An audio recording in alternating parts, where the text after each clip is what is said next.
Let's turn today to Exodus chapter 14, as we finish up our message series on preparing for Passover. It's good to see all you guys again. We had a really, really good trip to Virginia last week. I hope that all of you who had a spring break enjoyed your spring break. I know that once you get to adulting, you don't always get that sort of a break. And if you have kids, you got to do something. We got an opportunity to see my family and to celebrate some special people in our lives. I hope you got to do the same thing. I hope it was restful in some way and restorative for you. But now that spring break has passed, we are preparing our hearts for that next big date on the calendar, which for us is celebrating the Lord's Day. But we do know that the Lord's Day follows on the heels of something else, and that is Passover. So before I left for our break, I told you that after break I was going to get you some resources, because this year I would like for us as a church to celebrate Passover a little bit differently than we have in years past. Originally, Passover was not celebrated in a large corporate setting, but it was celebrated in the privacy of homes, with every head of household mediating and moderating that event for the family. And that's what I would like to see us do this year. I mean, we've done it for a few years now. You've had an opportunity to see.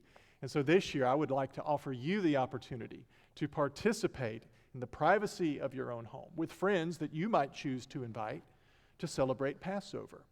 And to that end, I've provided today some of the recitals. It's like the order of the service. I've got them on the back table. And I only have a few. If they happen to run out, then you can just let me know and I can email you one. But you would really only need one per household. And it has step-by-step instructions on what you can do to celebrate the traditional order of the Passover. And we're going to simplify things this year. I mean, you only need a few items, really. I mean, you're going to need some applesauce. We're going to simplify things. You need a little bit of horseradish or something like that. We're going to need some parsley and some lettuce. And then for the difficult things, the lamb bones and the matzah, just get with me and I will get them to you. But we will help you prepare a Seder plate that you can set as the centerpiece of the meal. And then as you go through a meal with your family, answering the questions with your children, answering the questions with your friends and family, I believe God's presence is going to reveal himself to you and help illuminate who Christ is in that Passover.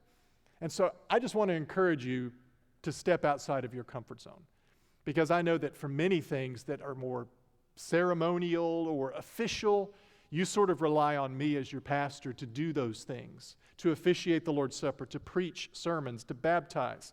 And that is my responsibility. But it's also my responsibility to equip the saints for the work of service.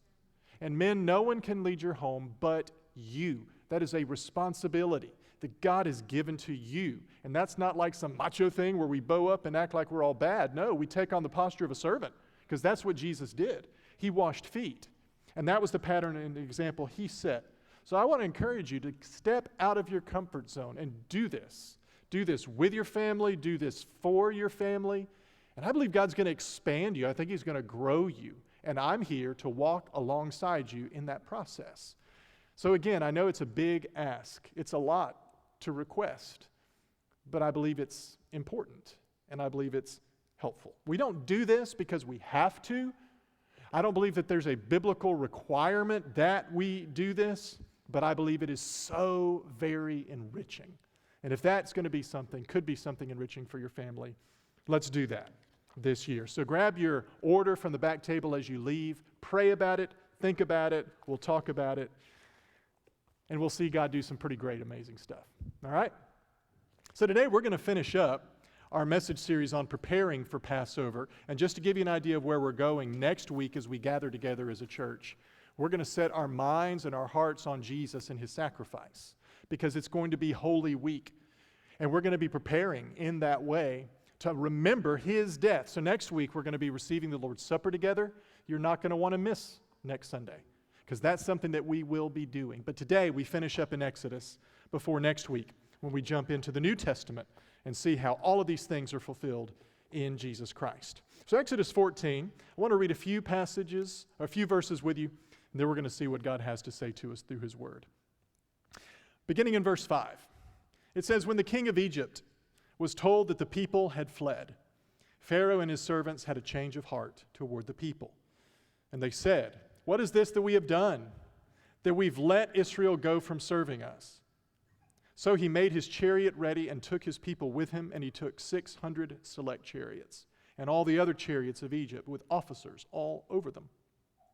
And then the Lord hardened the heart of Pharaoh, king of Egypt, and he chased after the sons of Israel as the sons of Israel were going out boldly. Verse 9, then the Egyptians chased after them with all the horses and chariots of Pharaoh, his horsemen and his army, and they overtook them, camping by the sea, beside Pi-hahiroth, in front of Baal-zephon. This is God's word to us today. So, as we get going today, I want you to think for a moment about one of those oh no moments that you've had in life. Like, oh no, shoot, I did that. How did I do that? How did I let that happen? How did I let that opportunity pass me by? Maybe it was something you said. Maybe it was something you didn't say.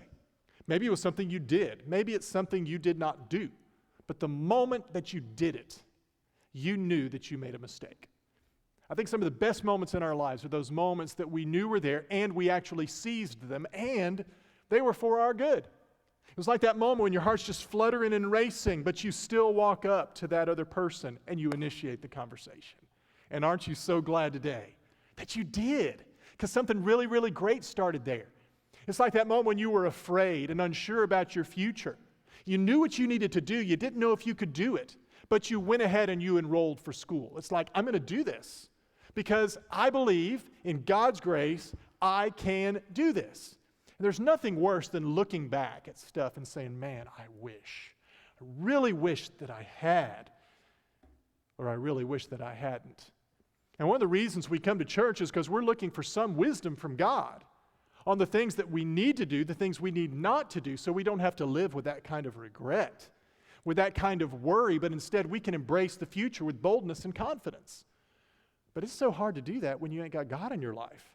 I mean, when you don't have God in your life, how do you know what's right and wrong? How do you know what's good and bad? How do you know what's helpful and hurtful? I mean, you really, really don't know. The Bible says there are ways that seem right to men, but those ways just end up in death. It is the pathway of the Lord that leads to life. And so if we're trying to sort of just make our own way, doing it our own way, we're going to do what seems best. But we can never get past these blind spots that we have. And over the course of some weeks, we've been learning about a dude with some of the biggest blind spots you can imagine. Pharaoh, the king of Egypt. I mean, this guy was so blind that it took 10 miraculous plagues for him to finally come to the point where he's willing to let the people of Israel go from the land of Egypt. I mean, you talk about a hard head. This guy just could not get it. Last time, though, we saw that finally God delivered the people. He allowed the death angel to pass through the land of Egypt, smiting the firstborn in every household of all people, of all livestock, all cattle. The firstborn in all of Egypt died. A great cry went up from the land of Egypt during the night, from the household of Pharaoh who sat on the throne, to even the prisoner who was in jail. There was none who were exempt from God's fateful decree. And in the middle of the night, Pharaoh called Moses and Aaron, and he told them, go. Sacrifice to the Lord your God, just as you have said. But what do we find? Well, we find Pharaoh having some regret. We find him sort of looking back like, oh my goodness, what have I done? And I don't know about you, but for me, this is kind of hard to really grasp because, okay, you've just been through 10 different plagues. The firstborn of your house and every house has been killed, and now you're sort of looking back saying, man, I wish I hadn't done that. I really wish I hadn't let them go. And that just seems, at least to me, as I read the Bible, a little bit incongruent. It's like if these things were so powerful, so harmful to the nation of Egypt, why in the world would Pharaoh just go back for more? I mean, is he just wanting to be a punching bag? Why exactly would he do this? But I want to show you today not only his psychology, but I believe the rationale that stands behind the whole story that leads up to the parting of the Red Sea and the deliverance of the people of Israel, because it has great significance for us. First, look at verse 5, and let's rethink about these words again. It says, when the king of Egypt was told that the people had fled, then we're told that Pharaoh and his servants had a change of heart toward the people. Now here's what I want you to notice, is this word fled. When I read that word, it sort of makes me think, fled? It doesn't seem to me like the people of Israel were fleeing anything. I mean, if anything, it seems like the Egyptians are the ones that should be fleeing and the ones who are trying to get the people of Israel to flee. But when the king of Egypt was told that the people had fled, then Pharaoh and his servants had a change of heart toward the people. What might be going on here? Well, first, let's remember what the Israelites were in the eyes of the Egyptians. What were they? You recall from the story? They weren't free men. What were they? They were slaves. And if there's one thing that we know that masters do not like about their slaves, it's when they flee. It's when they are runaways. So here's one of the first things you have to notice. In spite of everything that God had done for his people, in the eyes of Pharaoh, they were still slaves. They were still his servants. They still belonged to him. And when he was told, we're told, when he was told, when it was reported to him that the people had fled, then Pharaoh and his servants had a change of heart towards the people. What's the occasion upon which the heart of the Pharaoh began to change? There are two possible answers to this. First of all, it could be that once the people of Israel had actually left their home in Goshen and passed out from Egypt, that at that moment, when they had gone and now they're out of sight, they're no longer out of Pharaoh's mind, but instead he's like, man, this was a mistake to allow the people of Israel simply to depart. Maybe it was their departure that Pharaoh is regretting, but once again, I want you to think about it. Why would he regret their departure when their presence had been such a burden? Why would he regret their departure when their presence had meant 10 plagues, one after the other, after the other, after the other? I personally don't think that it's just the fact that the Israelites had departed that was bothering the Pharaoh. Instead, I think it was the thought and the realization, wait, they're not coming back. And let me show you why I believe this is in his mind. Look at 11, chapter 11, beginning in verse 1. First of all, let's see what God said about the departure. The Lord said to Moses, "One more plague I will bring on Pharaoh and on Egypt. After that, he will let you go from here. And when he lets you go, he will surely drive you out from here." How? My translation says, completely. In other words, when Pharaoh lets you go, he's going to let you go completely, entirely. What does that mean? Does that mean forever? Like for all time, once and for all, completely, he is going to let you go where formerly you were slaves and now you're free men. Where formerly you were bonded to him and now you are no longer bonded to him. That's sort of the way that I've always read it. But I really do think that that's a mistake. Look at Exodus chapter 3, verse 18. Exodus 3, verse 18. We're going back here to the burning bush. And we're looking at God's prediction, his prophecy of what would happen in Egypt. Exodus 3, verse 18. Here God says to Moses that the elders of Israel will pay heed to what you say. And you, with the elders of Israel, will go to the king of Egypt, and here's what you're going to say to him. The Lord, the God of the Hebrews, has met with us. So now please, notice the petition, please.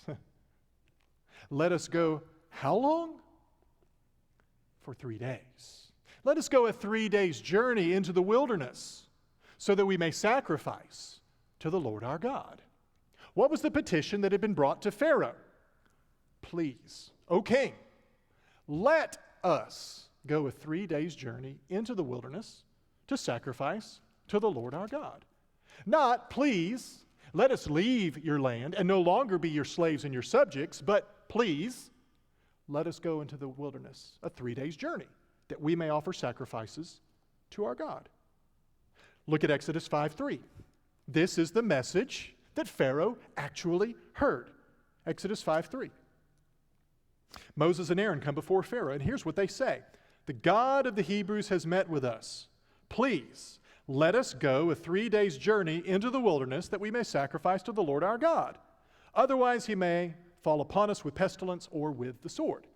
So what was the request Pharaoh actually heard? It was the request that God had put in Moses' mouth to give to Pharaoh. 3 days, temporary journey, and then we're going to come back. And this was a problem. I mean, we may think, it's just a short 3-day trip. I mean, even slaves need some time off. How can that be so unreasonable? And yet for Pharaoh, it was unreasonable because he was afraid that if he let them go, they would not come back. And so as the plagues come one after the other, what we begin to see is Pharaoh not willing to obey God's command, but more and more willing to negotiate. So look at chapter 8, verse 25. Exodus chapter 8, verse 25. I believe this is after the fourth plague. Pharaoh called for Moses and Aaron, and here's what he said to them. Go, sacrifice to your God within the land. And then he says, Moses, it is not right to do so, for we will sacrifice to the Lord our God what is an abomination to the Egyptians. And if we sacrifice what's an abomination to the Egyptians before their eyes, will they not then stone us? No, we must go a 3 days' journey into the wilderness, not in the land, but into the wilderness, and sacrifice to the Lord our God just as he commands. And then notice what Pharaoh says. Well, he says, I will let you go that you may sacrifice to the Lord your God in the wilderness, only you won't go very far away, Make supplication for me. And then Moses goes out, he prays, God releases the plague from Egypt, everything's hunky-dory, and then Pharaoh changes his mind and says, no, I'm not going to let you go, as I said. So notice what Pharaoh's doing. He's trying to negotiate. He's okay, I'm going to let you go, but the problem is if I let you go, you may not come back. You may become runaway slaves. So stay in the land. Well, we can't do that. Okay, then just don't go very far. But then he even backs up on that. You see what's going on? He's negotiating. Look at chapter 10. Chapter 10, verse 7. So by this point, the plagues have just gotten worse and worse and worse. And now locusts are about to ravage the land. And as all these plagues befall Egypt, Pharaoh's servants notice something. Look at chapter 10, verse 7. Pharaoh's servants, the same servants, by the way, that in our passage for today have a change of heart along with their king. Pharaoh's servants said to Pharaoh, how long will this man Moses be a snare to us? Let the men go that they may serve the Lord their God. Do you not realize that Egypt is destroyed? So what is the proposal? Look, let them go, but just let the men go. Why just the men? Because only men are important? No, because if their women and kids are back in Egypt, what will they do once they're done? They'll come back. It's sort of like people I know in Tanzania who want to come to the U.S. Their government wants to know that they're going to come back. Because everybody wants, it seems, in East Africa, where we go on mission, wants to live in America. So you have to provide proof. You have a family. Perhaps you have a business. You have a church. You have things that are holding you there, ties. That's what they're concerned about. What I'm trying to point out to you is in the minds of Pharaoh and his servants, these guys are ours. They're our slaves. They're our servants. And we can't let them go, men, women, and children, and flocks, and herds, everything they have, into the wilderness for a 3-day trip, and then celebrate a festival, because once it's done, they may never come back. And so when we read in Exodus 11:1, what we read a moment ago, that when Pharaoh lets you go, he will let you go completely. Maybe what that's saying is not that Pharaoh was letting them go forever, but simply that he was letting all of them go. Men, women, children, flocks, herds, in their entirety, no conditions, no negotiations. I am just going to let you go and do what you want to do. And in fact, that's consistent with what Pharaoh says. Look at chapter 12, verse 31.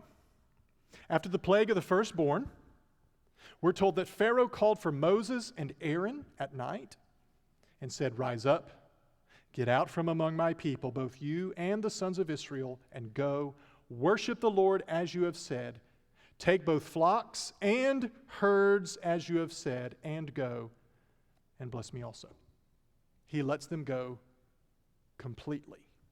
But does he let them go forever? What we find in chapter 14, verse 5, is that in his mind, he did not. He had capitulated to letting them go completely, but he had not yet agreed to letting them go entirely. He had not agreed to saying, yes, you are free. He still saw them as his. I want to say this to you. When God sets you free from the Egypt you're living in, which is the land of sin and bondage, the powers of evil do not think that thereby they no longer have a claim over you. You see, you get saved, right? And you're feeling all good. It's like, woo! God's delivered me. I'm not in Egypt anymore. I'm a free man. I've been born again. And then what happens? Everything. It's like all of a sudden you're under attack and you're like, what's going on? Do you think that the forces of darkness think that they no longer have a claim over you? They believe fully that they still have a claim over you. Sin is going to keep coming back. Guilt is going to keep coming back. Shame is going to keep coming back. Because from their vantage point, this is temporary. What they don't realize is that this is permanent. But see, you know that because God has told you, and you may not always feel that way, but that's where God is greater than our hearts. Pharaoh had really only agreed to a temporary journey. And when we come to chapter 14, verse 5, here's what I believe has happened. He's now realized, oh, wait a minute, they're not coming back. They've gone the 3-day journey. They have presumably had their festival. They've had about 3 days to come back. So we can imagine about a 7-day period minimum. And at the end of that period of time, now Pharaoh is told, he is given the report, oh, by the way, O king, they're not coming back. And Pharaoh and his servants suddenly have a change of heart. They have a change of heart about the people. And they say, we should never have even allowed them to go. Because if we hadn't allowed them to go, we would still have our slaves. Would we have plagues? Yes, but man, we'd still have a great labor force. We'd still have this ability to build, and we'd have this ability to do. And who knows, maybe it was just all bad luck in the wash. You know, I mean, maybe, just maybe, there was some sort of fate or something, or maybe we offended our gods, you know, and we need to sacrifice to our gods better. They were convinced enough to do something temporary, but not yet convinced enough to see the situation as permanent. And so what does Pharaoh do? We're told in verse 6, he made his chariot ready. He took his people with him, and he took 600 select chariots and all the other chariots of Egypt with officers over all of them. Now that's significant to me. He takes 600 select chariots. Why? I believe it's because what we're told is that when the people of Israel came out of Egypt, they came out 600,000 men in all. So what you have is you have a chariot to match each of the 1,000 that came out on foot. And Pharaoh pursues them. He chases them. Not just across the border, so to speak, not just a short distance, but presumably by this point, the people of Israel have made some tracks. We're told in a passage of Scripture by this point that they had traveled by the way of the wilderness to a brand new encampment. Look at chapter 13, verse 17. Chapter 13, verse 17. When Pharaoh had let the people go, God did not lead them by the way of the land of the Philistines. That would have been the coastal route along the Mediterranean. The reason he didn't lead them that way is because, we're told, God said the people might change their minds when they see war and return to Egypt. Hence, God led the people around by the way of the wilderness to the Red Sea. And the sons of Israel went up in martial array from the land of Egypt. Moses took the bones of Joseph with him, for he, that is Joseph, had made the sons of Israel solemnly swear, saying, God will surely take care of you, and you shall carry my bones from here with you. Then they camped, or set out from Succoth, and camped in Etham on the edge of the wilderness. The Lord was going before them in a pillar of cloud by day to lead them on the way, and in a pillar of fire by night to give them light, that they might travel by day and by night. He did not take away the pillar of cloud by day, nor the pillar of fire by night from before the Lord. Notice what they're doing. This is not a leisurely exodus. They're traveling by day. They're traveling by night. They're getting out of Dodge. They're making tracks. They've come a long way by this point. And the farther they go and the more time passes, Pharaoh realizes they're not coming back. And so he sets out with his chariots. He sets out with his officers. And the Lord agrees with Pharaoh's action. The Lord hardens his heart. Now that Pharaoh has changed his heart and resisted God yet again, God says, fine, have it your way. And yet again, strengthens the heart of Pharaoh in his stubborn opposition. It's not that Pharaoh is this passive individual who has no control over what's happening. No, he's rebelling against God, and God's saying, fine, I'll take your rebellion and show my strength. God does not harden our hearts until we first harden ours. He chases after the sons of Israel as they go out boldly from the land. But their boldness suddenly melts away. Look at verse 10. As Pharaoh drew near, again we're back in chapter 14. As Pharaoh drew near, the sons of Israel looked, and behold, the Egyptians were marching after them. And they became frightened. So the sons of Israel cried out to the Lord. Then they said to Moses, is it because there were no graves in Egypt that you have taken us away to die in the wilderness? Why have you dealt with us this way, bringing us out of Egypt? Is this not the word that we spoke to you in Egypt, saying, leave us alone, that we may serve the Egyptians? I don't really remember them ever saying that too much, but anyway, for it would have been better for us to serve the Egyptians than to die in the wilderness. You see what's going on here? Suddenly the people get afraid.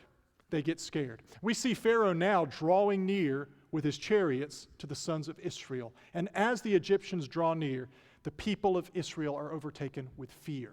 What made them afraid? What made them afraid is that they looked.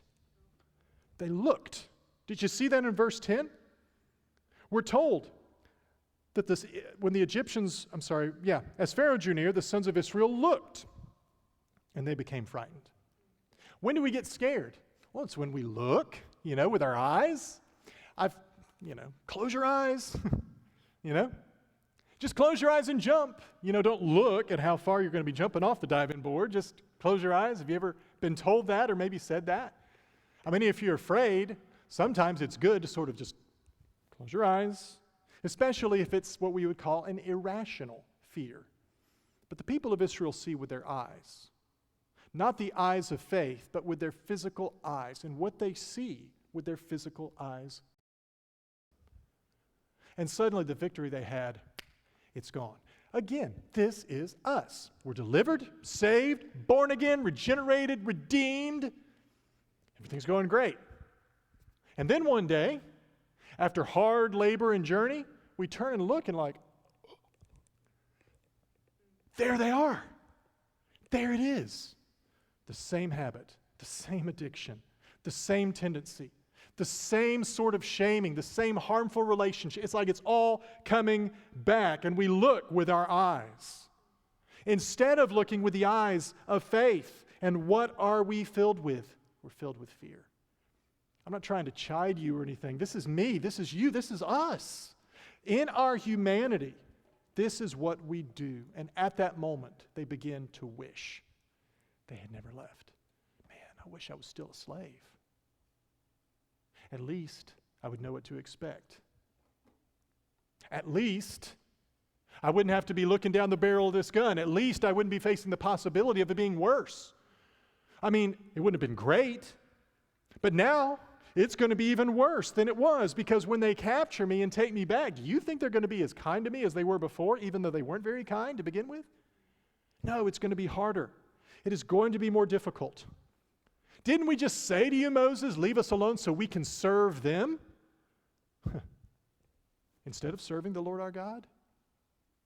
Regret, fear. But notice what Moses says to them, and I love this. Verse 13. Moses said to the people, do not fear. Now, I've said this before. That is the most unhelpful command. How do you say to someone who's afraid, don't be afraid? Because I'm just afraid, right? But let's think about that. Let's flip it. They were afraid when they looked. So really to say don't be afraid means stop looking. Stop looking at the enemy. Stop counting the chariots. Stop counting the horses. And look at something else. What else do we have that we can look at?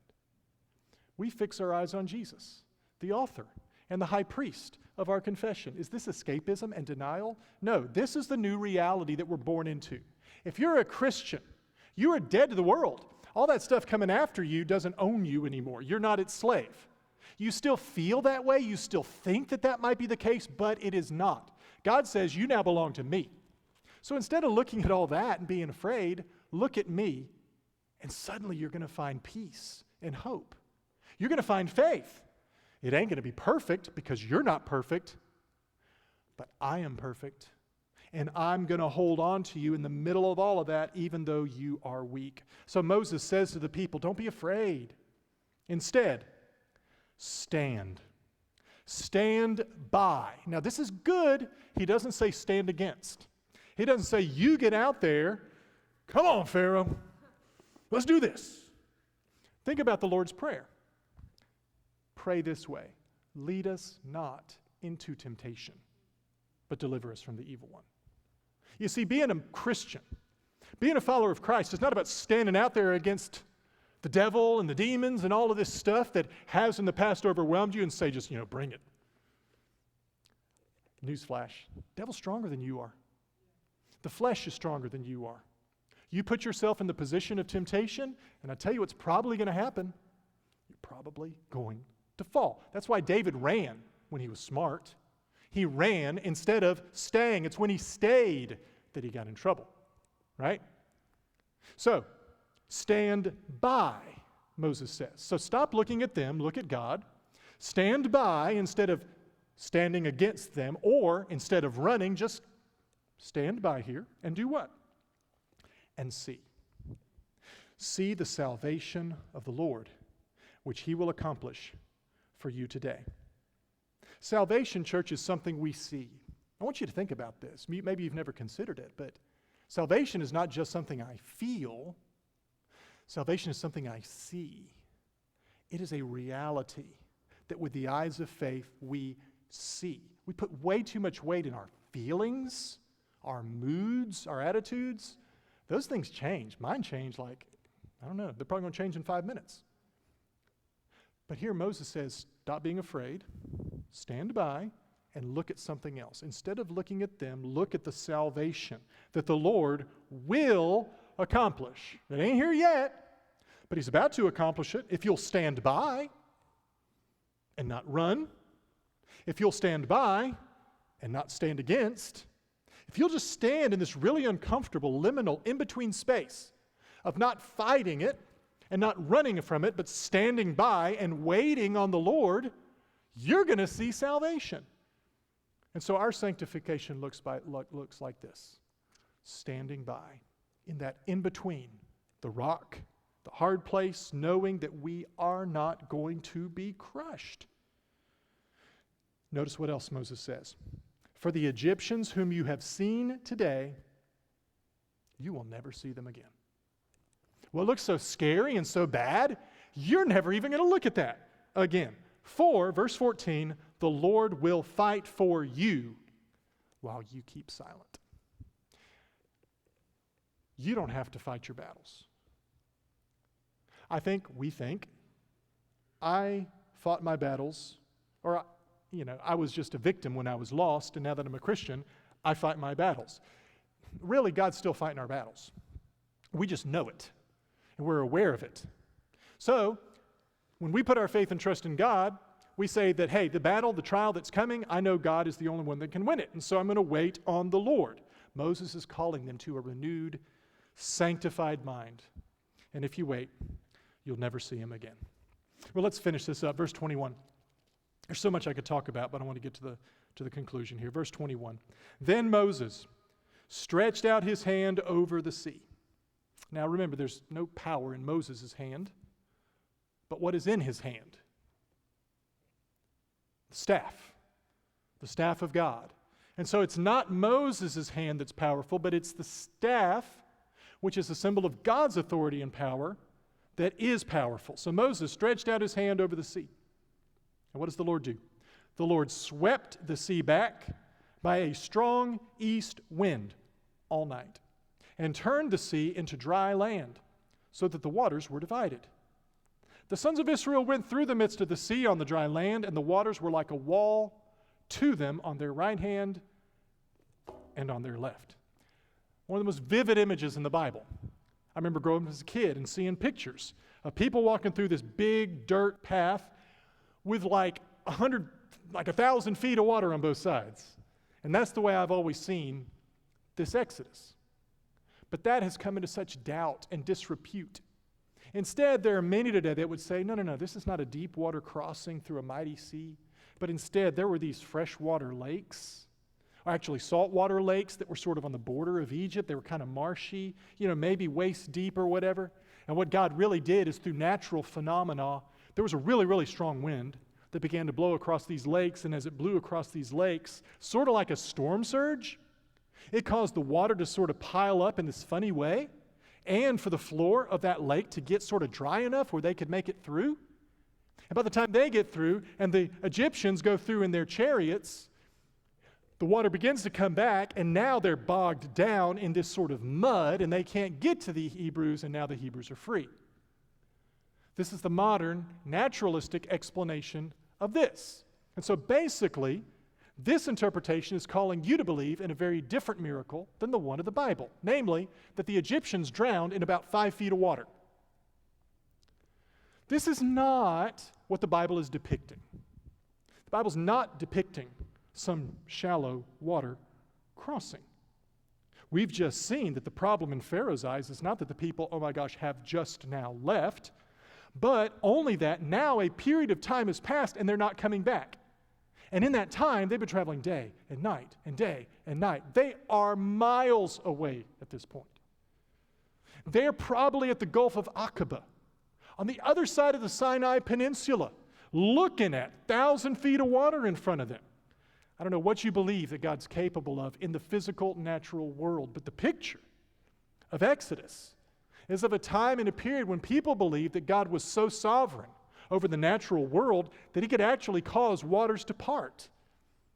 This is the kind of deliverance that's pictured, because it would take something that miraculous to truly stop what was evil from laying a claim on God's people. God does something incredible, something very similar to what he did in the beginning. In the beginning, the Spirit of God was hovering over the waters of the deep. And then God said, let there be light. And then God divided. You remember this? Genesis 1?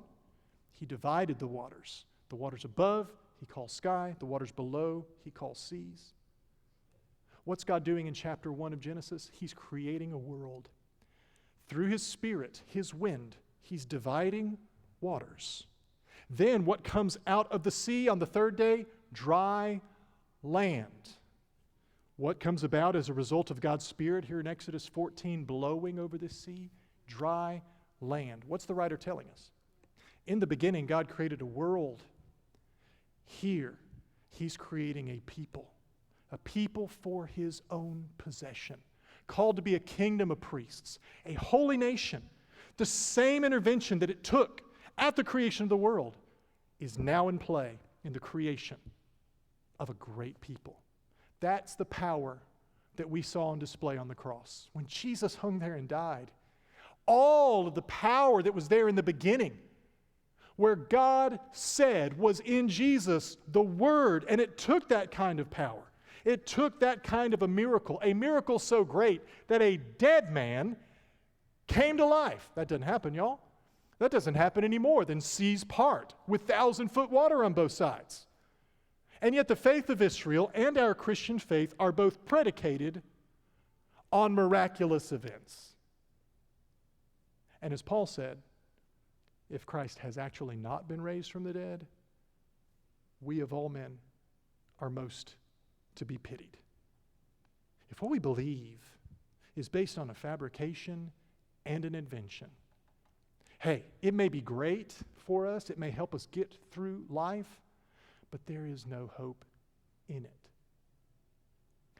I believe that when the Bible tells us that God did something amazing, he actually did it. But notice he not only brought the people through, but he did something else. Look at verse 23 there in Exodus 14. Then the Egyptians took up the pursuit. I don't know how, but they did. The Egyptians took up the pursuit, and all Pharaoh's horses, all his chariots, all his horsemen went in after them into the midst of the sea. And at the morning watch, the Lord looked down. I love this picture of God looking down from the pillar of cloud and fire, gazing down upon the Egyptians at the floor of this vast and mighty sea. And what happens? We're told that he caused their chariot wheels to swerve, and he made them drive with difficulty. And notice what the Egyptians said: "Let us flee from Israel, for the Lord is fighting for them against the Egyptians." Two things. First, what was it that bothered the king of Egypt and his servants so greatly that they began the chase to begin with? That the people had fled. Formerly, the perception was they are fleeing from us. But notice what's happening now. Seeing what's going on, now the Egyptians realize, oh, we need to flee from them. We'd better get away from them. It's a reversal. Why do we need to flee? For the Lord is fighting for them against the Egyptians. Before, maybe it was just bad luck. Before, maybe it was just, I don't know, something unexplainable. But now they see, but it's too late, that it's the Lord fighting. And then we're told, verse 26, God tells Moses, "Stretch out your hand over the sea so that the waters may come back over the Egyptians, over their chariots and their horsemen." So Moses stretched out his hand over the sea, and the sea returned to its normal state at daybreak, while the Egyptians were fleeing right into it. Then the Lord overthrew the Egyptians in the midst of the sea. The waters returned and covered the chariots and the horsemen. Even Pharaoh's entire army that had gone into the sea after them, not even one of them remained. But the sons of Israel walked on dry land through the midst of the sea, and the waters were like a wall to them on their right hand and on their left hand. Why is this important? Not only did God deliver his people, but God also destroyed their enemies. This is what God has done for us. On the cross, what did God do? He delivered us. What did Jesus do, though, when he rose? He destroyed his enemies. What does it say in 1 Corinthians chapter 15? It says, "The sting of death is sin. The power of sin is the law." It says that death is swallowed up in victory, in the same way that Pharaoh and his chariots were swallowed up in the sea. The Bible says that through the resurrection of Jesus, our enemy, even our most formidable enemy, death, is swallowed up. Sin, death, hell, no claim, no hold, no relevance for you. Because you have been brought out of Egypt, you have been brought through the sea of death, and you have emerged. And so what do? We live like it's true. We live like it's true. And though we know we live in a world that's still under the control of the evil one, we understand that world's not our home. And that's why we experience this resistance. So we don't look at the world the way people do, but we look at Christ, so that in the world, we might have hope. That's our Christian message. That is our Christian faith, prefigured in the Exodus. And so as we approach Holy Week, as we approach Good Friday, as we approach Resurrection Sunday, let's understand what we're celebrating. In Passover, we celebrate the deliverance out of Egypt, which the Passover lamb effected. And on Easter Sunday, we're going to celebrate the passage through the waters I mean, were you baptized when you got saved? I know I was. And the great thing about going through the waters of baptism is you don't only go into them, but what? You come out of them. And what that means is that though you die, one day, you're going to be resurrected. You see? This is our Christian hope. And so on Resurrection Sunday, we're going to celebrate passing through the waters, and in that process, all those powers that we still worry about, that we think have some grip, no hold over us, because it's been swallowed up in God's victory. Church, we have got stuff to celebrate. We have things to rejoice over. And so I want to encourage you to begin preparing your hearts for that. Let's bow our heads today and close our eyes.